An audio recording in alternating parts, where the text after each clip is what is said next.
Assalamualaikum warahmatullahi wabarakatuh. Alhamdulillahillazi arsala bil huda wa dinil haq liyajhirahu 'ala dini kulli walau karihal kafirun kulli walau karihal musyrikun. Asyhadu an la ilaha illallah wahdahu la syarika lahu wa asyhadu anna Muhammadan abduhu wa rasuluh. Qala talabul ilmi rabbi sholli sholli wa yassir amri uqdatam min lisani yafqahu qawli rabbi jinni imam wajibni fama la hawla wala quwwata illa billahil aliyil azim. Faqala kitabul karim a'udzu billahi minasyaitonir rajim. Bismillahirrahmanirrahim. Ya ayyuhallazina amanu udkhulu fis silmi kafah wa la tattabi'u khutuwatiz syaitan innahu lakum aduwwun mubin. Ya ayyuhallazina amanu taqullaha haqqa tuqatih wa la tamutunna illa wa antum muslimun. Laqad kana lakum fi rasulillahi uswatun hasanah. Shallallahul azim. Pertama-tama dan paling utama, mari kita semuanya memanjatkan puja-puji serta syukur kepada Allah Subhanahu wa taala yang alhamdulillah pada kesempatan di siang hari ini saya bisa bertatap muka lagi dengan saudara-saudaraku yang dirahmati Allah dan saya hormati walaupun lewat medsos. Jadi kita itu harus patut mensyukurinya karena kita itu masih dikasih kesempatan oleh Allah Subhanahu wa taala, yaitu untuk masih dikasih umur panjang dan dikasih sehat walafiat gitu. Itu kita harus patut mensyukurinya gitu, karena Allah Subhanahu wa taala masih mempersiapkan sisa-sisa umur kita itu yaitu untuk mendekatkan diri kepada Allah Subhanahu wa taala.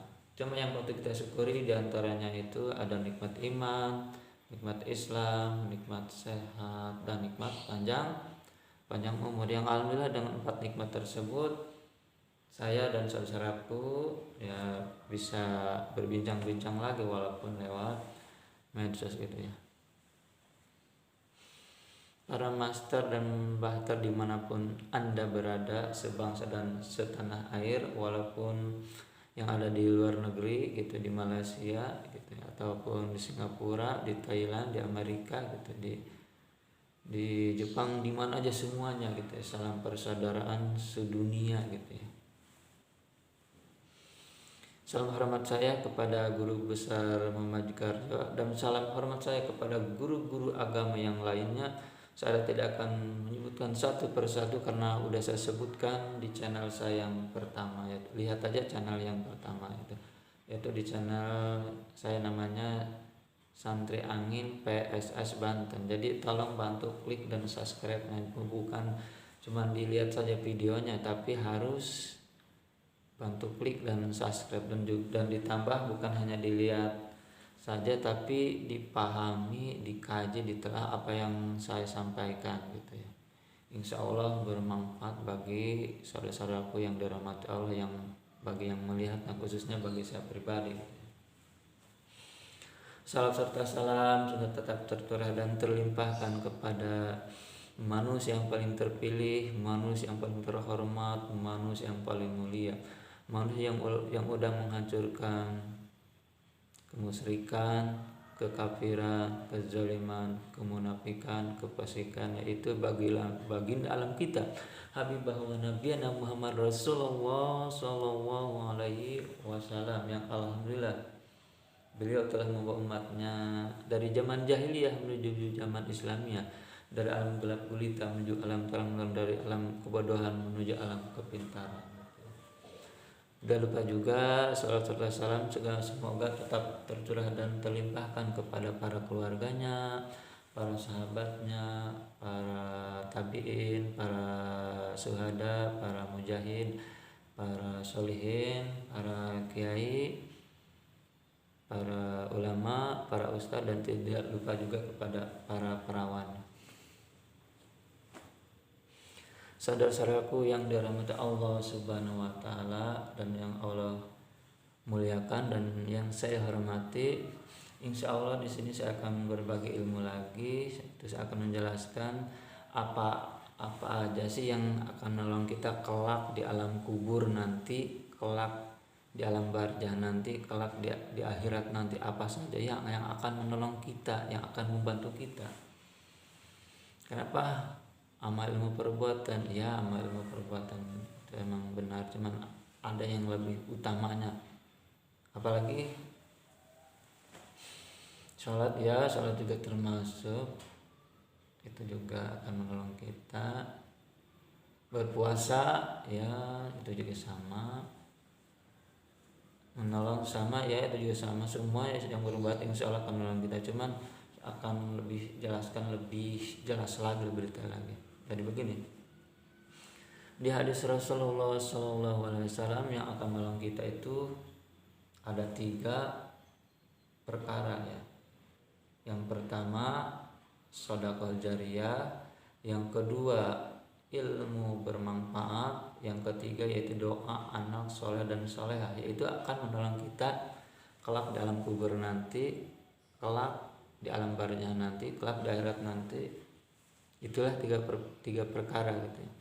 Nah, saya akan untuk mencoba menjelaskan atau untuk mengkajinya satu persatu. Nah, yang pertama yang akan menolong kita di alam kubur gitu ya. Yang alam kubur yaitu alias alam barzah gitu, alias rumah terakhir kita, rumah terakhir untuk beristirahat kita, yaitu di alam kubur. Yang pertama itu yaitu sedekah jariyah. Sedekah jariyah itu apa sih? Nah, sedekah jariyah itu ketika kita mengasih sesuatu kepada orang dengan ikhlas, entah itu harta gitu, entah itu bantuan barang gitu ya, bisa aja gitu ya. Contohnya saya pribadi gitu menyumbangkan uang gitu ke masjid 200.000, insya Allah ketika kelak kita nanti udah meninggal, insya Allah uang itu akan menolong kita gitu ya. Apalagi kalau kita menyumbangnya 10 juta gitu, 100 juta 1 miliar, apalagi lebih bagusnya bisa membangun masjid sendiri gitu. Nah, selama masjid itu dipakai gitu, walaupun kita udah meninggal, insya Allah pahalanya itu akan mengalir. Nah, itu yang dinamakan sedekah jariyah gitu. Contoh kecilnya kita itu ngasih sejadah gitu ke orang. Nah, selama sejadah itu dipakai sama orang, walaupun kita udah meninggal, insya Allah amal itu akan mengalir. Nah, itulah yang dinamakan sedekah jariyah yang akan menolong kita kelak di alam barzah nanti, atau di alam kubur, atau di alam akhirat. Itulah contohnya, masih banyak, ada lagi contohnya ya, kita itu ngasih kecilnya keran gitu, keran ke masjid untuk berwudu. Nah, selama keran itu masih digunakan di masjid itu, atau di musola itu, atau di majelis itu, nah walaupun kita udah meninggal gitu, insya Allah pahalanya itu akan ngalir. Nah, itu yang dinamakan sedekah jariyah. Jadi sedekah jariyah itu berbeda dengan infak. Kalau infak kan harus 2,5%, kalau sedekah itu seikhlasnya gitu ya, harus ikhlas. Walaupun kita ngasih kecil gitu, ngasih 5.000, kalau kita ikhlas, insya Allah dilipat gandakan, itu akan menjadi 700 kali lipat. Kalau kita lihat di surat Al-Baqarah gitu ya, 1 kebaikan dibalas dengan 10 kebaikan, dibalas lagi dengan 700 kebaikan kalau kita ikhlas. Tapi kalau kita ngasih nggak ikhlas gitu, walaupun kita ngasih 10 juta, 100 juta, bahkan 1 M, kalau tujuannya untuk dipuji-puji orang gitu ya, untuk supaya kita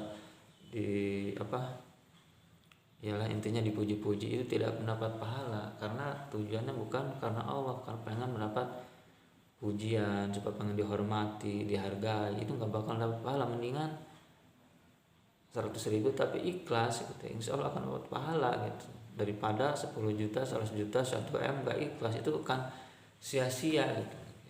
Nah, kembali lagi ke yang tadi saya jelaskan. Jadi yang akan menolong kita itu di alam barzah nanti, di alam kubur nanti, dalam akhirat nanti, ada 3 perkara. Yang pertama sedekah jariyah, yang kedua ilmu bermanfaat, yang ketiga yaitu doa anak soleh dan soleh.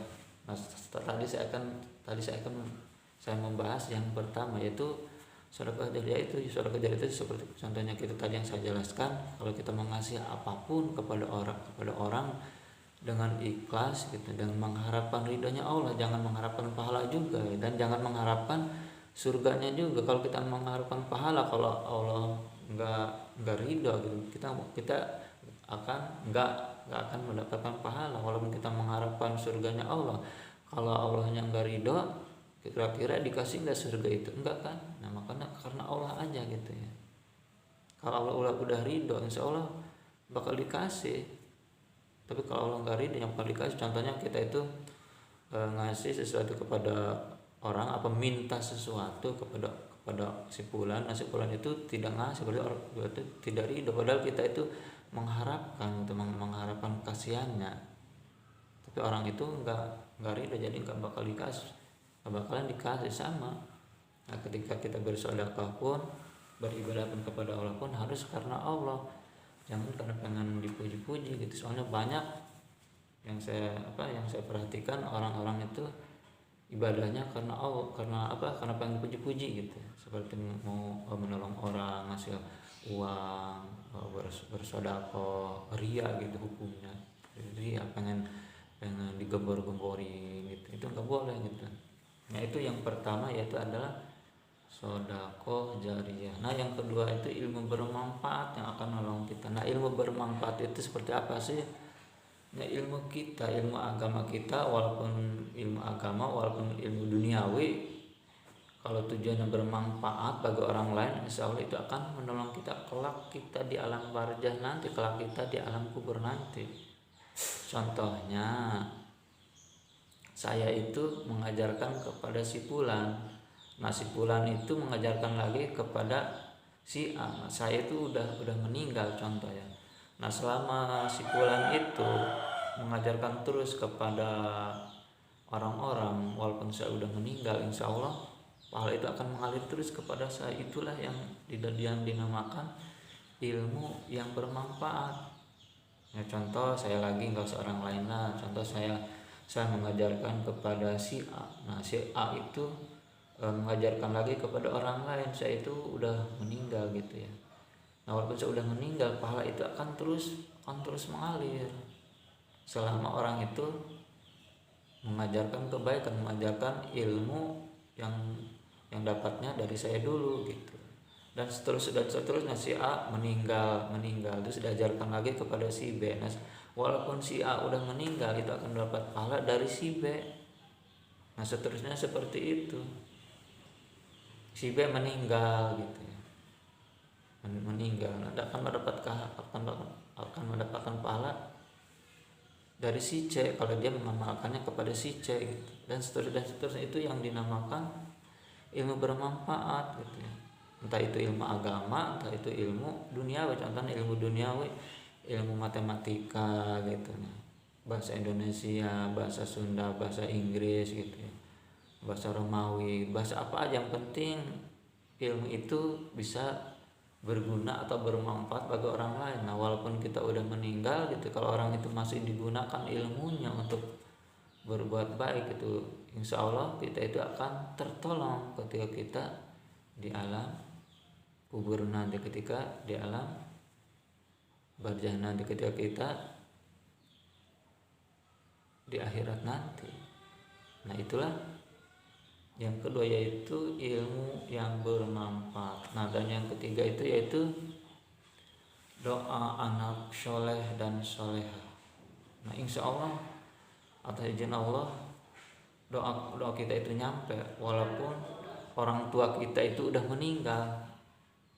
Nah yang nyampe itu, yang mujarab itu yaitu doa anaknya, yaitu doa anak soleh dan soleha. Kalau doa orang lain nggak tahu, soalnya tidak ada hadisnya yang sahih gitu, tidak ada hadisnya yang kuat gitu. Kalau ketika orang tua kita masih hidup didoakan sama orang lain, baru itu akan nyampe, walaupun jauh gitu ya, walaupun beda provinsi gitu ya, beda negara gitu ya, lagi di luar negeri, insya Allah doa itu akan nyampe sama orang lain juga. Tapi kalau orang tua kita masih hidup, tapi kalau orang tua kita udah meninggal itu tidak akan nyampe. Soalnya kan di hadis pun doa anak soleh berarti doa anaknya, bukan doa orang lain. Kalau doa orang lain itu ketika orang tua kita itu masih hidup.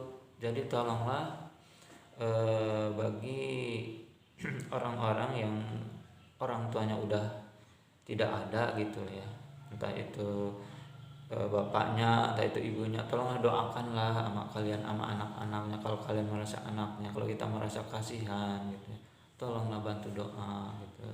waktu tahlil, tahmid, gitu, takbir gitu ya. Mendoakan dia supaya di alam barzah nanti, dalam darat nanti akan mendapatkan ketenangan, dan mudah-mudahan ketika di alam kubur mereka mendapatkan nikmat kubur, dan ketika di akhirat nanti mereka akan masuk surga. Jadi doakan gitu. Nggak harus kita ketika kita orang tua kita masih hidup, kita itu menolongnya ketika masih hidup. Walaupun kita orang tua kita udah meninggal, bisa ditolong dengan doa kita, doa anaknya, yaitu kan doa anak soleh dan soleha. Kalau doa orang lain mah nggak bakal nyampe, soalnya tidak ada hadis solehnya. Soalnya kan udah meninggal, beda lagi ketika masih hidup. Kalau masih hidup baru bisa didoakan sama orang lain juga. Nah, cuman tahu masuk surga masuk nerakanya sebenarnya udah ketahuan di alam barzah. Ketika kita di alam barzah, ketika kita di alam kubur, ketika kita meninggal kita mendapatkan nikmat kubur, otomatis di akhirat pun kita itu akan masuk surga. Nah, tetapi kalau kita di alam kubur mendapatkan siksa kubur, nah insya Allah di akhirat pun kita akan masuk neraka. Sebenarnya udah ketahuan di alam kubur juga. Iya, dalam kubur udah ketahuan. Kalau kita di alam kubur mendapatkannya kenikmatan, nikmat kubur gitu ya, insya Allah ketika kita kelak di akhirat, di alam mahsyar nanti akan masuk surga. Tetapi kalau kita mendapatkan siksa kubur, nah otomatis kita pun di akhirat nanti pasti akan masuk neraka. Terus ada yang bertanya, katanya semua orang Islam itu akan masuk surga. Ada yang bertanya seperti itu. Iya benar, tapi orang yang kayak gimana dulu gitu ya. Emang orang Islam itu akan masuk surga, tapi harus kalau dicontohkan dengan pakaian harus dicuci dulu, dibersihkan dulu gitu, dibersihkan dulu baru akan dimasukkan ke surga. Kalau baju kan akan dimasukkan ke lemari. Tapi orang yang seperti apa? Ada 3 perkara gitu ya. Yang pertama, orang yang akan masuk neraka itu ada 3. Yang pertama orang yang zalim, yang kedua orang munafik, yang ketiga orang yang fasik. Nah, kalau orang yang zalim dan orang munafik itu tidak akan masuk surga walaupun dia agamanya Islam. Tapi kalau orang fasik, insya Allah akan masuk, soalnya ada hadisnya gitu.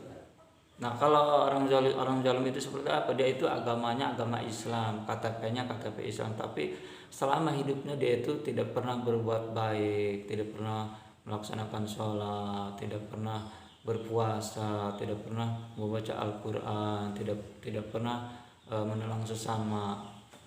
Yang diinginkan sama dia bermaksiat terus, akan merampok, berjudi, mainin perempuan. Itulah orang-orang yang akan masuk neraka itu tidak akan masuk surga, yaitu orang yang zalim. Orang yang zalim contohnya seperti itu. Yang dilakukannya selalu berbuat jahat, selalu bermaksiat, entah itu minuman keras gitu, entah itu berjudi, entah itu membunuh, merampok, memperkosa gitu ya, minuman obat-obatan terlarang seperti ganja, sabu-sabu gitu ya, ekstasi gitu ya. Orang itu tidak akan masuk surga karena udah dicap sebagai orang yang zalim. Orang yang zalim seperti itu, tidak pernah berbuat baik selama hidupnya, itu orang yang zalim. Nah, yang kedua itu orang yang munafik. Orang yang munafik itu sama, dia itu tidak akan masuk surga. Kalau udah masuk neraka ya masuk neraka aja. Itu orang munafik. Orang munafik itu seperti apa? Orang munafik itu ibadahnya itu bolong-bolong gitu. Apa ibadahnya itu karena pengen dipuji-puji. Orang munafik itu di hadapannya orang-orang dia itu baik, tapi di belakangnya itu menjelekan gitu ya, menjatuhkan. Kalau dicontohkan ada sih yang bernama sahabat Nabi yang bernama Abdullah bin Ubay, yaitu adalah tokoh munafik. Abdullah bin Ubay itu ketika di hadapan Rasulullah dia itu baik gitu, dia itu mencintai Rasulullah gitu, berbuat baik, tapi di belakangnya dia itu menjatuhkannya, menjelekkannya, bahkan sampai pengen membunuhnya. Itu yang bernama Abdullah bin Ubay. Itulah orang munafik. Orang munafik itu seperti itu. Ketika dia berbicara di hadapannya, ketika ada orangnya dia itu berbaik terus, muji-muji gitu, tapi di belakangnya dia itu menjelekkan. Itulah orang yang munafik. Orang munafik itu kalau saya itu lebih berbahaya. Kalau orang munafik itu kalau diibaratkan itu musuh dalam selimut. Musuh dalam selimut kan gak ketahuan. Di hadapan kita si A itu baik gitu. Tapi di belakang kita dia itu menjelekkan kita, membuka aib kita gitu. Itu orang munafik. Itu orang munafik itu tidak akan bisa masuk surga. Iya, ketika perang Uhud pun, ketika perang Uhud ya, kan ketika perang Uhud itu yang dipimpin oleh orang kafirnya itu Khalid bin Walid. Sebelum Khalid bin Walid itu masuk Islam, perang Uhud itu kewalahan gitu. Tapi Abdullah bin Ubay itu menceritakan kepada kaum muslimin, wahai kaum muslimin, bahwa Rasulullah itu udah meninggal. Padahal Rasulullah itu tidak meninggal, cuman karena giginya doang, giginya patah gitu. Jadi dibilangnya itu udah meninggal. Tapi Abdullah bin Ubay itu ikutnya dengan rombongan Rasulullah, cuma dia orang munafik gitu ya, pengen menghancurkan Rasulullah itu.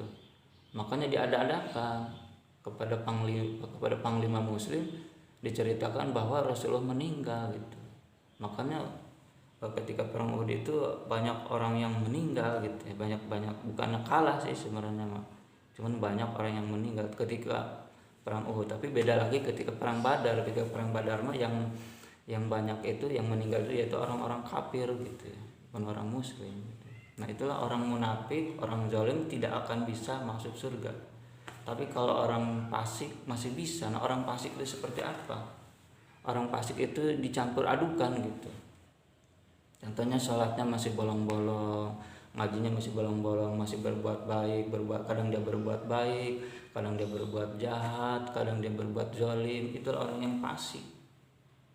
Jadi masuk Islam itu harus secara keseluruhan, harus secara kapal, jangan separuh-separuh gitu, supaya kita tidak dicap sebagai orang yang fasik. Nah kalau orang yang fasik itu masih bisa masuk surga, tapi sebelum masuk surga itu dibersihkan dulu oleh Allah Subhanahu Wa Taala gitu ya, dibersihkan dulu dosa-dosa kita.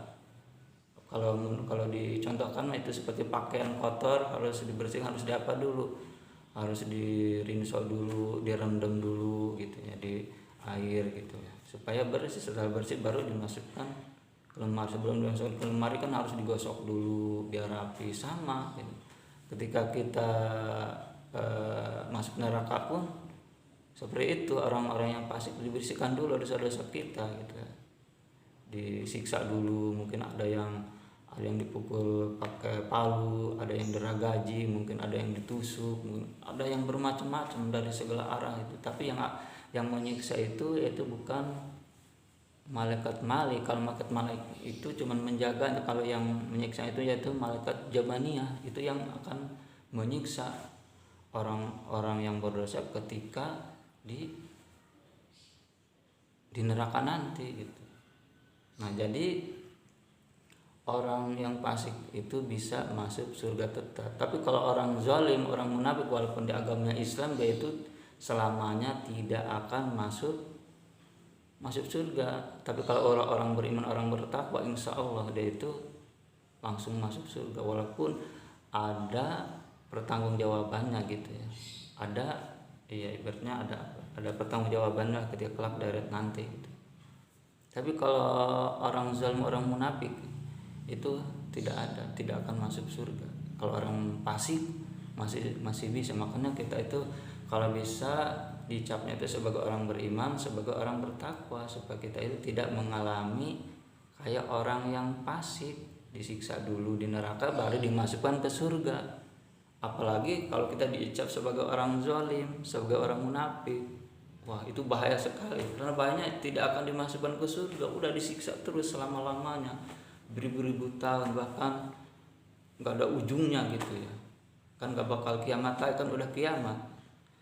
Nah mungkin itu saja yang dapat saya sampaikan ya. Saya ulangi lagi. Jadi yang menolong kita kelak di akhirat nanti itu dari Rasulullah SAW ada 3 perkara. Yang pertama sedekah jariyah, yang kedua ilmu yang bermanfaat, yang ketiga doa anak soleh dan solehah.